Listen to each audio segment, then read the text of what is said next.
जय श्री राम। कैसे हैं आप सभी लोग। उम्मीद है कि आप बहुत स्वस्थ हैं, प्रसन्न हैं और अपने जीवन में पूरी प्रसन्नता के साथ आगे बढ़ रहे हैं।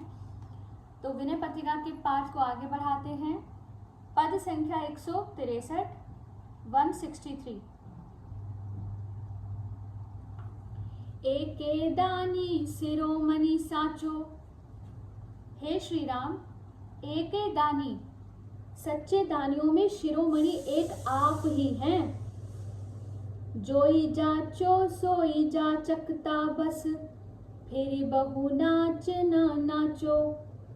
जिस किसी ने एक बार आपसे मांगा, फिर उसे मांगने के लिए बहुत नाच नहीं नाचना पड़े, अर्थात वह पूर्ण काम हो गया।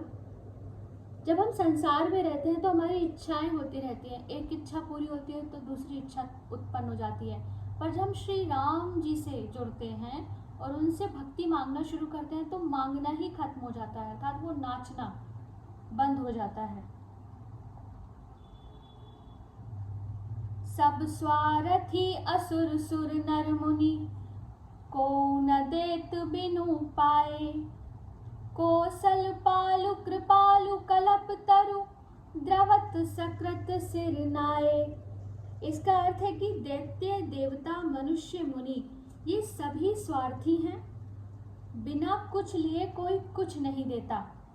किंतु हे कौशलपति, आप ऐसे कृपालु कल्प तरु हैं जो एक बार प्रणाम करते ही कृपावश पिघल जाते हैं। जैसे किसी को बल बुद्धि चाहिए तो वो हनुमान जी की शरण में जाता है, किसी को धन संपत्ति चाहिए तो वो माँ लक्ष्मी की शरण में जाता है। अर्थात जिसको जो चाहिए वो उस देवता की पूजा करता है। पर श्री राम जी तो कुछ भी नहीं चाहते। हरि हो और अवतार आपने, राखी वेद बड़ाई।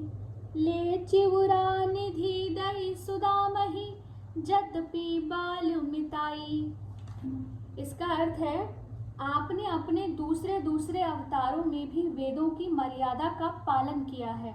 जैसे यद्यपि सुदामा से आपकी बचपन की मित्रता थी, पर उससे जब चिवड़ा ले लिए तभी उसे संपत्ति प्रदान की।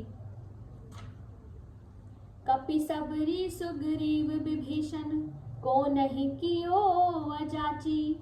अब तुलसी ही दुख देती दया निधि, दारुण आस पिसाची। हे राम जी, आपने सुग्रीव शबरी विभीषण हनुमान इनमें से किस किस को याचना रहित नहीं कर दिया, अर्थात सबको ही पूर्ण काम बना दिया। हे दयानिधे, अब तुलसी को यह दारुण आशा रूपी पिशाचिनी दुख दे रही है। इससे मेरा पिंड छुड़ा दो और मुझे भी अपने दर्शन देकर कृतार्थ करो। अगले पद का पाठ अगले वीडियो में। जय श्री राम।